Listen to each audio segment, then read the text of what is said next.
नामा अध्याय। निशुम्भ वध। राजा ने कहा, ऋषि राज अपने रक्त बीज के वध से संबंध करने वाला वृत्तांत मुझे सुनाया। अब मैं रक्त बीज के मरने के पश्चात क्रोध भरे हुए शुंभ व निशुंभ ने जो कर्म किया वह सुनना चाहता हूँ। महर्षि मेधा ने कहा, रक्त बीज के मारे जाने पर शुंभ और निशुंभ को बहुत क्रोध आया और अपनी बहुत बड़ी सेना को इस प्रकार सर्वनाश होते देखकर निशुंभ देवी पर आक्रमण करने के लिए दौड़ा। इसके साथ बहुत से बड़े बड़े असुर देवी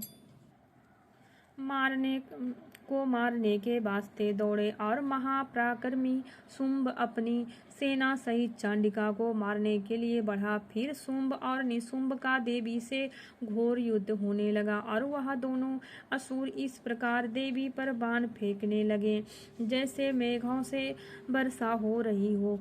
उन दोनों के चलाए हुए बाणों को देवी ने अपने बाणों से काट डाला और अपने वस्त्रों की वर्षा से उस दोनों दैत्य को चोट पहुंचाई।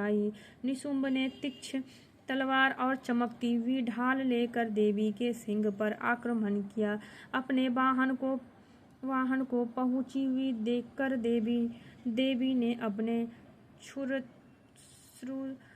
नामक बाण से निशुंभ की तलवार व ढाल दोनों को ही काट डाला। तलवार और ढाल कट जाने पर निशुंभ ने देवी पर शक्ति से प्रहार किया। देवी ने अपने चक्र से उसके 2 टुकड़े कर दिए। फिर क्या था, दैत्य मारे क्रोध से जल भून गया। उसने देवी को मारने के लिए उसकी ओर शूल फेंका, किंतु देवी ने अपने मुक्के से उसको चूर चूर कर डाला। फिर उसने देवी पर गदा से प्रहार किया। देवी ने त्रिशूल से गदा को भस्म कर डाला।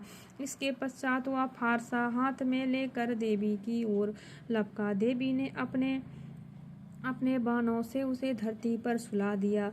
अपने पराक्रमी भाई निशुंभ के इस प्रकार से मरने पर शुंभ क्रोध में भरकर देवी को मारने के लिए दौड़ा। रथ में बैठा हुआ उत्तम आयुधों से सुशोभित अपनी 8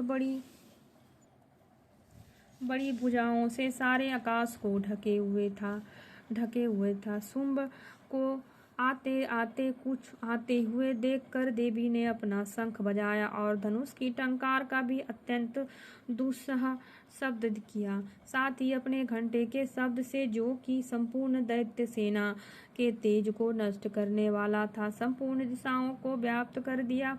इसके पश्चात देवी के सिंह ने भी अपनी दहाड़ से, जिसे सुन बड़े बड़े बलवानों का मद चूर चूर हो जाता था, आकाश, पृथ्वी और 10 दिशाओं को पूरित कर दिया। फिर आकाश में उछलकर काली ने अपने दांतों तथा हाथों को पृथ्वी पर पटक उसके ऐसा करने से ऐसा शब्द हुआ जिससे कि उससे पहले के सारे शब्द शांत हो गए। इसके पश्चात शिवदूती ने असुरों के लिए यह उत्पन्न करने वाला अट्टहास किया, जिससे सुनकर सब दैत्य थरथरा उठे।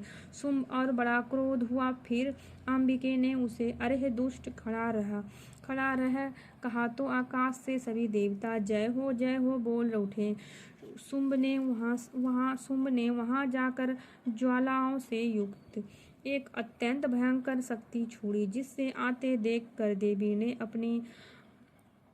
अपनी महोलका नामक शक्ति से काट डाला। राजन, फिर शुंभ के सिंहनाद से तीनों लोक व्याप्त हो गए और उसकी प्रतिध्वनि से ऐसा घोर शब्द हुआ जिसने इससे पहले के शब्दों को जीत लिया।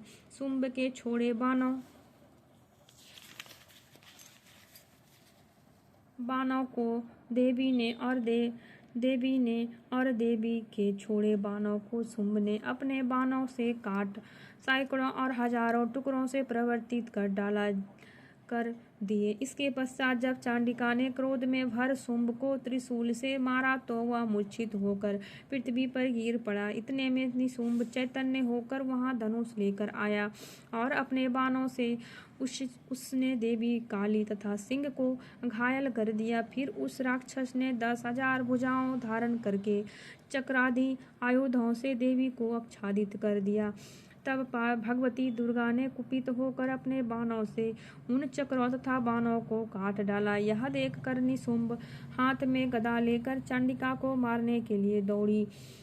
उसके आते ही देवी ने तीक्ष्ण धार वाले खड़ग से उसकी गदा को काट डाला। उसने फिर त्रिशूल हाथ में ले लिया। देवताओं को दुखी करने वाला निशुंभ को त्रिशूल हाथ में लिया हुआ आता देखकर चंडिका ने अपने शूल से अपनी छाती पर प्रहार किया और उसकी छाती को चीर डाला। शूलधारणी को विदीर्ण हो जाने पर उसकी छाती में से एक उस जैसा ही पराक्रमी दैत्य ठहर जा कहता हुआ निकला। उसको देखकर देवी ने बड़े जोर से ठहाका लगाया। अभी वह निकल भी नहीं पाया था कि उसका सिर अपनी तलवार से काट डाला। सिर के कटने के साथ ही पृथ्वी पर गिर पड़ा। तदंतर सिंह दहाड़ कर असुरों को भक्षण करने लगा और काली शिवदूती भी राक्षसों का रक्त पीने लगी। कौमारी की शक्ति से कितने ही महादैत्य नष्ट हो गए। ब्रह्मा जी के कमंडल के जल से कितने ही असुर तेजोहत हो गए।